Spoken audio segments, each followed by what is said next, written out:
Welcome to Rahbar Tech Show. Today, we want to discuss about the importance of the calorie restriction and fasting. As you know, nowadays, numerous nutritionalists they suggested the application of different protocols, calorie restriction protocol, for the elevation of different pathological conditions and maintenance of human health. So, be with us today and see what happened.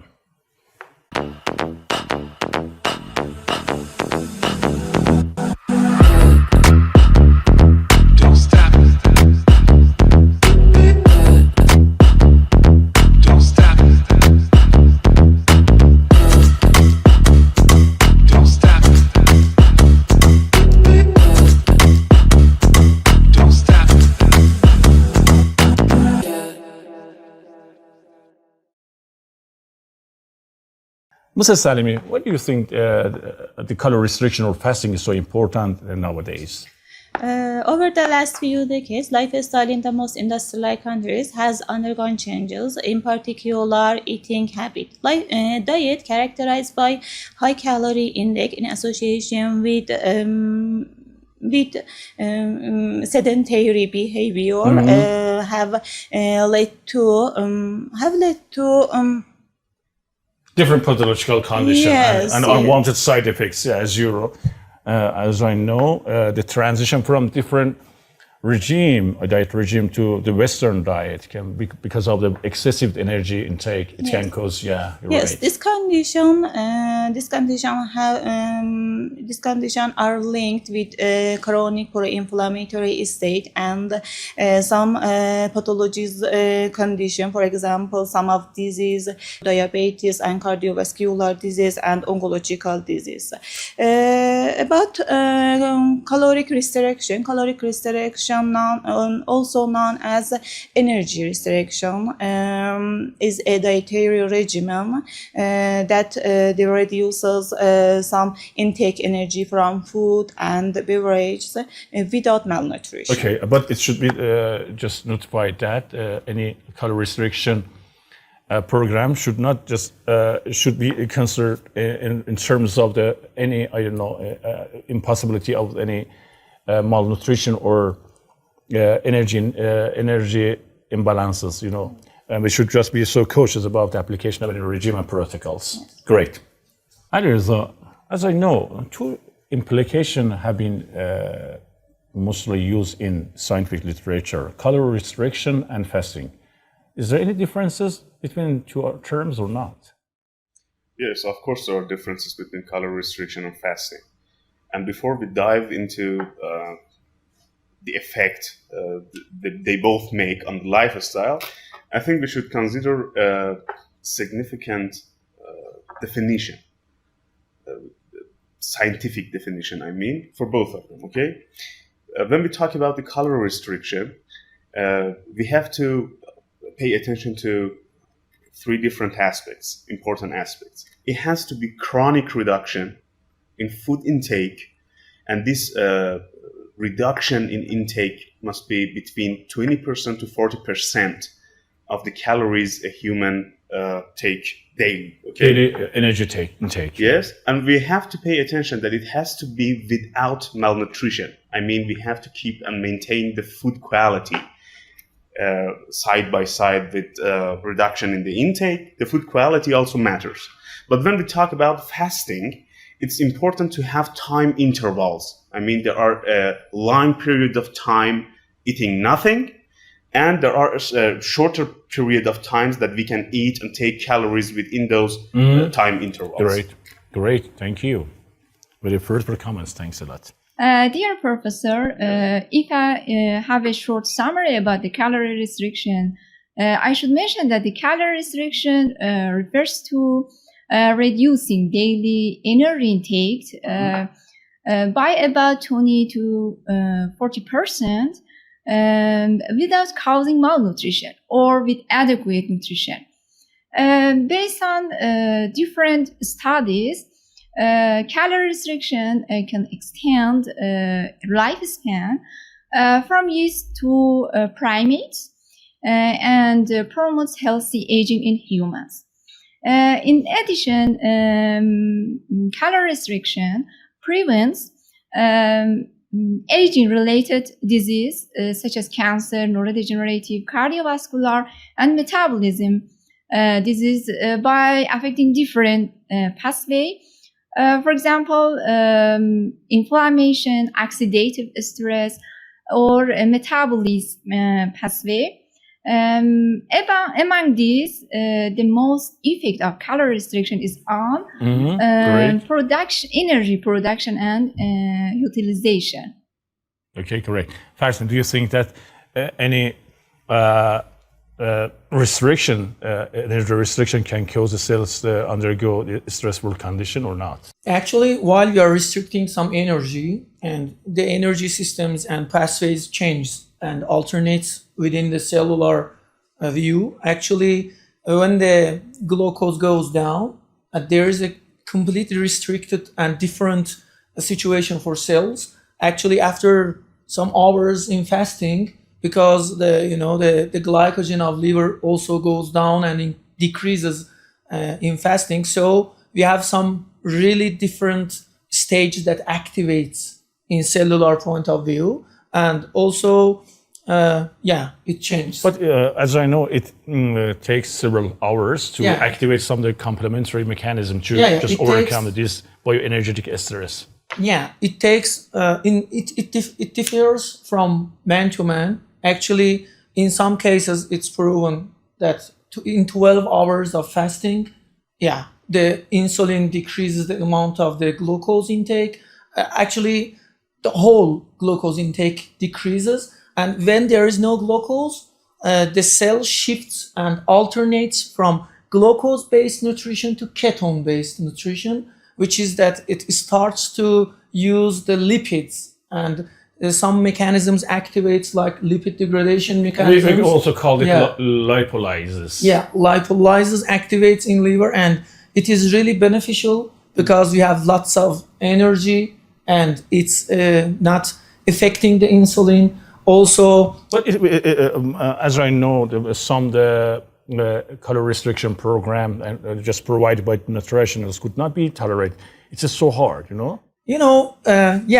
I myself, and during these 10 years that I have some overweight problems. Really? Yeah. You have some experience about it. Yeah, sure. And nowadays I'm using somehow a kind of diet for me that works, and I lose weight day after day, and I don't lose my muscles. Actually, I lose lipid and fat. The problem is that in some diets, usually we have just seeing the number on the scale, which is not correct. We should know the percentage of fat in our body. The best diet for our body is to lose fat, not to lose muscle. Because while we are growing older, we need more muscle to stay on our food. So, the nutritions most of the time they have some harsh diets, and actually it's not tolerable. After 1 month or 2 months, your brain stops. You can't tolerate that, hard kind of, eat broccoli, just eat, eat no sweets. It's not like that. We have to eat everything, and also we have to avoid malnutrition. It's really important. For me, intermediate fasting is working. And actually, I'm not that much strict about the diet. I change it whenever I want because, we are somehow addicted to sugar. It's the modern life and modern society's problem. Unfortunately, yeah. So being strict about some strict plans and diets, it doesn't work. In 10 years, I've tried lots of them. Mediterranean diet. Ketogenic. It's really beneficial, but it's intolerable. Our body stops really. You are starving for sugar. It's not great. But in intermediate fasting, you can consume sugar. But you have to keep the balance. The most important things in all of diets, and it's proven that the intake calorie of your daily intake calorie is important. But according to human daily activity, all energy intake should be just defined because different human population have their own activity according to their daily tasks. So Yeah. it could be just differ. We have a amount of calorie that we should intake every day. For me, it's 2,300 kilocalories a day. If I consume this amount of calorie a day, my weight stops and it goes like normal, no change, no. This value is about you. It differs on your height, on your age, on your sex.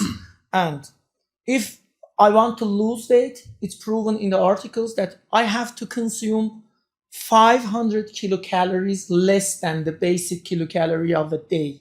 For example, I have to consume 1,800 kilocalories a day in the case that I will lose weight, and I'm losing weight in that case. Body works like a calculator. If we like it or not, the calorie is really important. Even if we do the fasting, Right. but we didn't meet that number, that calorie, we will gain weight and we won't lose it. We have to be careful about that.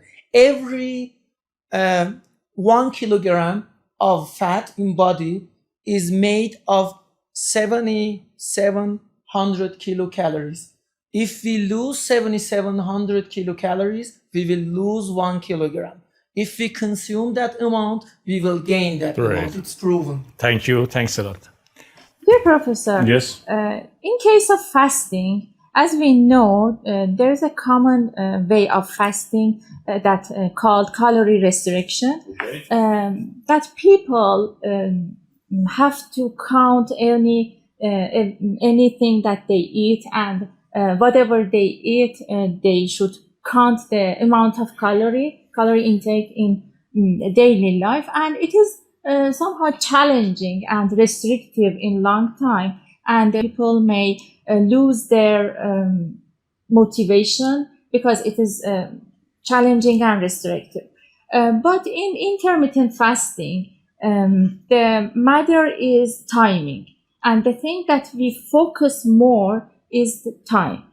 You mean that we have some eating and fasting time? Yeah, we have Regular. interval between Yes, we call it long-term cycle. Eating between- and fasting cycles. Okay. Yeah, exactly.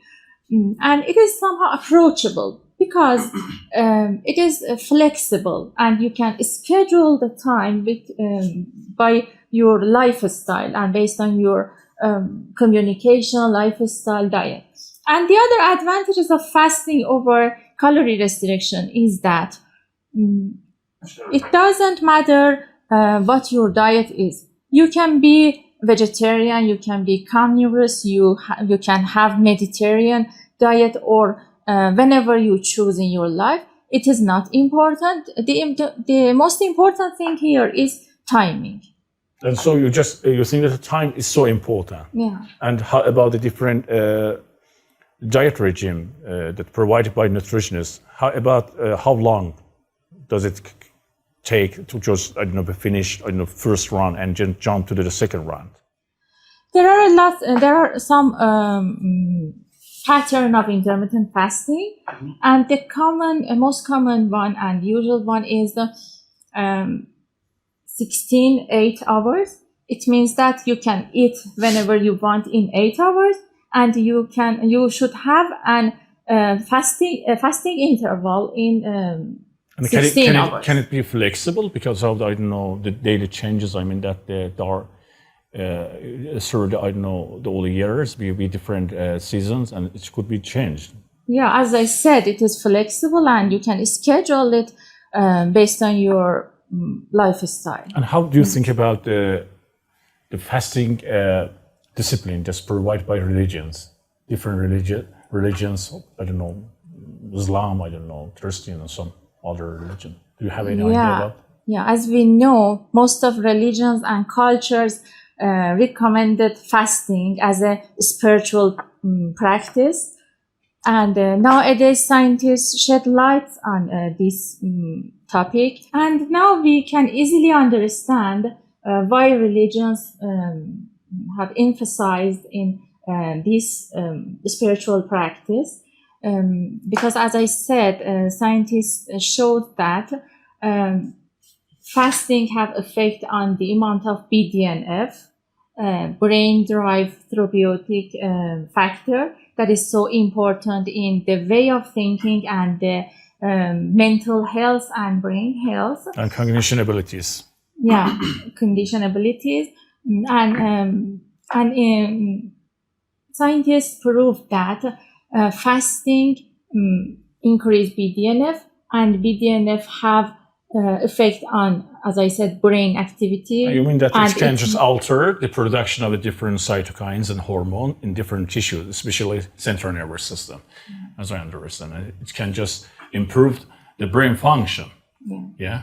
Can affect some brain activities like consciousness, and it can reduce the space for meditate and spiritual elevation. Thank you. Thank you. Dear Professor, I completely agree with Mrs. Shabkhizan. My opinion related to fasting, related to my study, is that in comparison with calorie restriction, fasting had more advantage. One of them is that fasting is much more easier than calorie restriction. In fasting, you can use the same and receive the same amount of calories, but all you have to do is to, eat in particular hours of the day. For example, 6 to 8 hours, and that's not challenging. If you combine this with your sleep time, for example, if you sleep for 6 or 8 hours, if you eat a little bit prior, if you eat your last meal a little bit prior of your bedtime and have 1 hour delay after waking up, you can easily fast for almost 10 hours, which I'm gonna, in addition, say why it has more advantage and why it's easier than calorie restriction. Okay, great. And but how about just the using some specific time period for just, I don't know, it's initiation time and it's finishing time. I think that it could be variable according to your comments. The fasting can be just variable. For example, you're going to sleep for 7 hours for one day and then 8 hours for another day, and it could be just varied. The fasting time should be varied. But I think it's going to just smash all the, I don't know, metabolic states of our body and the cell memory, how to react to just on starvation, on the calorie restriction. Well, doctor, I don't agree with this opinion because, first of all, there is not a holy or standard period of time, like you have to stick to 8 hours or 6 hours or maybe 4 hours. It's something related. And if you fast about 6 to 8 hours or, less, more or less, it's gonna does its job. And so you think that you just, I don't know, sleeping and waking can just regulate just calorie restriction program? I mean that the fasting, I don't know, procedures of our body without any problem. It's your comment, as I understood. Yes, given that 1 hour after digestion, fasting starts, we can easily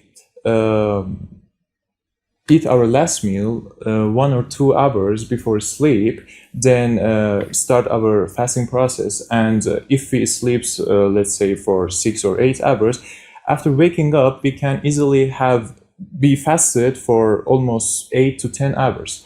And that's not challenging. That's not hard. That's not. It's not require energy consuming. But that, as I understood, you mean that you mentioned we are fast during our sleeping, and so it does not just necessary to just use some energy, and we can just, after waking, we can just use our daily task. But I think that it should just force us to just, I don't know, restrict our energy. It should just initiate some bioenergy. Yes, exactly. You can try this, and you can see that after a week, you have more pounds on your body. I want to mention this, that the thing that makes fasting special is exactly the starvation. Yes, absolutely. If you try to escape this starvation, there are some special metabolic switches that they are not getting activated in your body. And that's not even fasting. So fasting should be done during not sleep time. in the time period that you are awake and you feel that starvation. I mean, your body needs the energy and you're not giving that energy to your body, and this will make your body in a stressful situation. Yeah, You know, well, we call it bioenergic all the stress. cells in your body, they are starved, they feel stressful conditions, and that can trigger some metabolism Alteration. switches and alteration. Yes. And actually that's the point that fasting can make changes.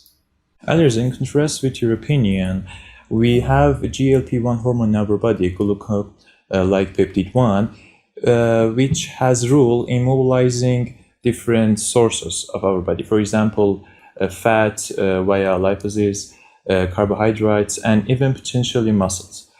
And during fasted states, and it doesn't matter whether we are feeling the fasting or not, whether we are asleep or we are awake, it works. It works and use the fat, for example, carbohydrates and muscle as a source of energy. So for the sake of weight loss, we know that this works. It's not necessarily need to be... But when you are, sorry, I'm going to interrupt you. When you are asleep, you are sleeping. In that case, you are not exposed to energy stress, and so your body think that you are full of energy, and so Exactly. The sleeping is a resting period, okay? And that's why exactly the sleeping is important. If you want to lose weight, if you want to build muscles, you have to keep your sleeping time well, 8 hours in 24, okay? And that's the fact that you're saying is the importance of sleeping. The sleeping is important, but not for fasting. The sleeping is important exactly for the reason you're talking about. I mean, I don't see any reason that sleeping and fasting at the same time is not efficient. I mean, I've never faced such a thing in during my research that we can't sleep. Actually, scientists recommended to fast during the sleep. I mean, because it's much easier, not because, for example, it's more efficient or so. So overall, I'm not agree with you. But I'm in contrast to your comments, I think that when you're going to just reduce your body activity to the minimal levels, in that case, your cells are educated to not use energy because they are not dependent on their energy consumption, because they're also going to reduce their metabolic activity. So the bioenergetic stress is very critical point, which we should just consider in just application of any calorie restriction program or fasting. Absolutely. Thank you. I agree. I want to add something to the discussion, okay? We are talking about calorie restriction, fasting, and many things. There have been research that was interesting to me. It has indicated that some studies actually show that we eat mostly same amount of food in weight, not in calories. I mean, let's just put aside calorie counting, calorie restriction for a moment aside. Yeah. Let's think in this way.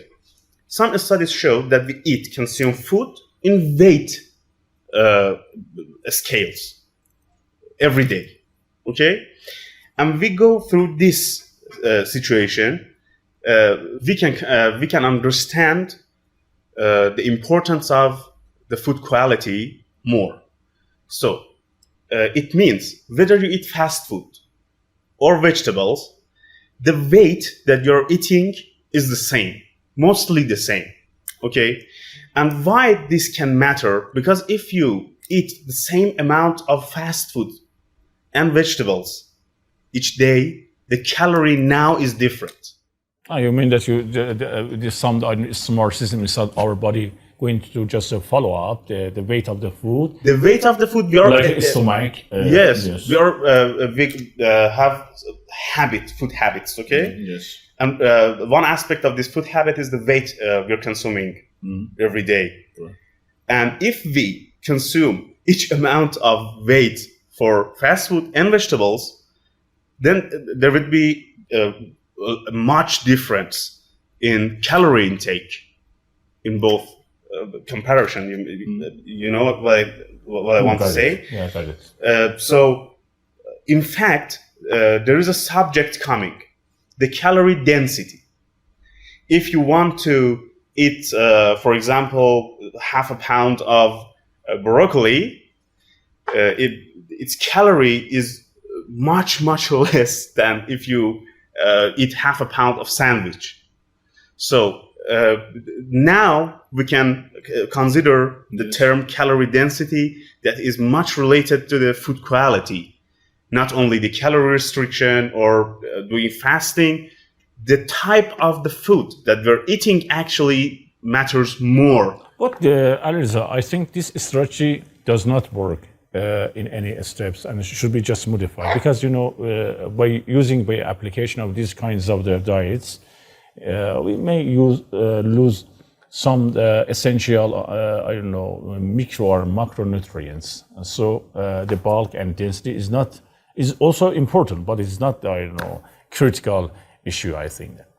How do you think about it? Well, let's say what important macronutrition sugar can give us. For example, a bar of chocolate, how can it...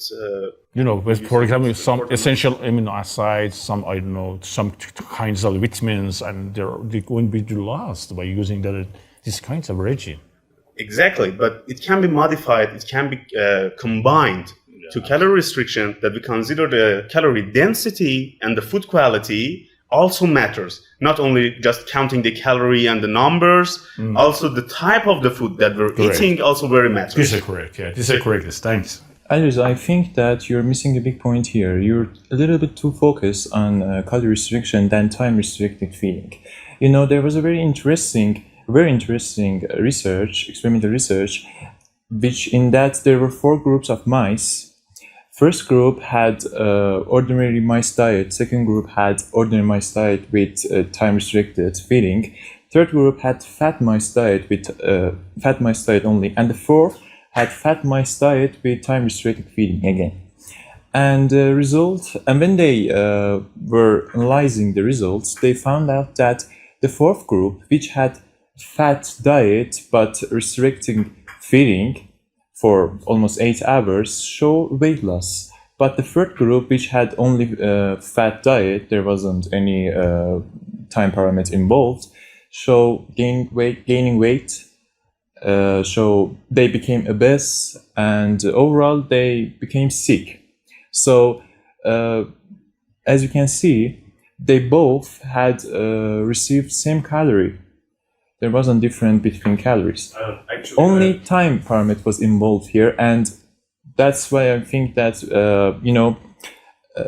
in my opinion, what we eat is less important than the amount of food we eat. I mean, the time parameter is much more important than what common belief is. It's my opinion.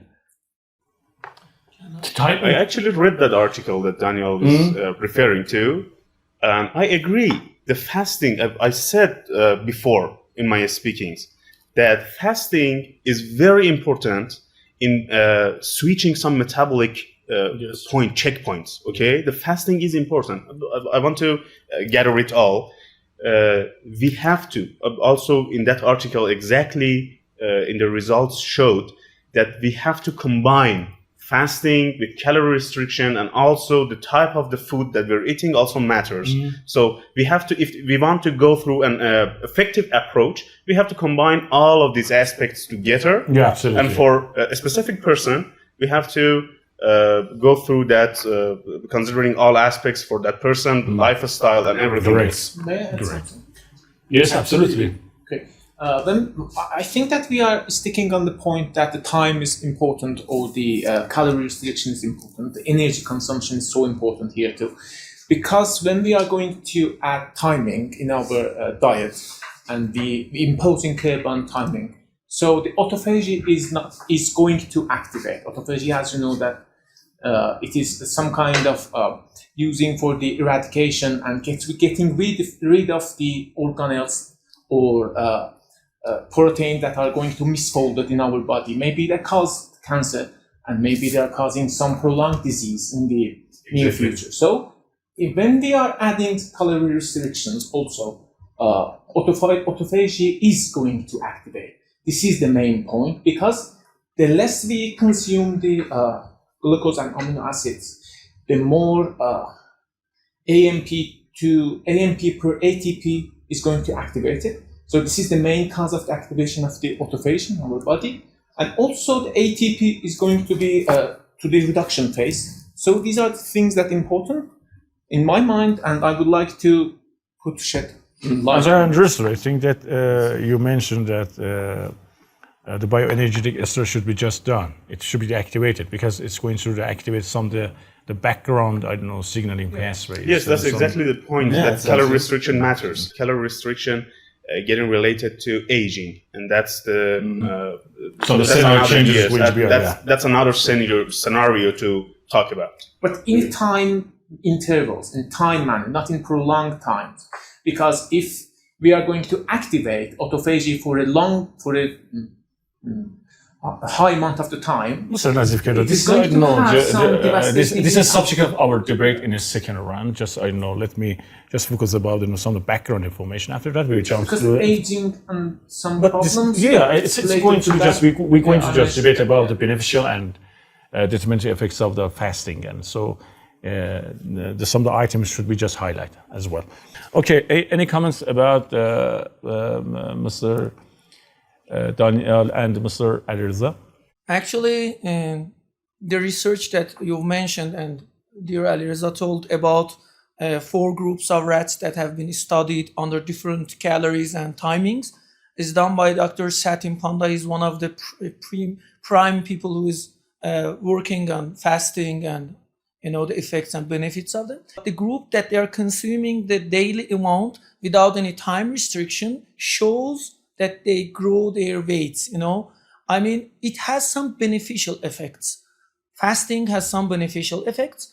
Also, being aware in fasting activates some neural pathways.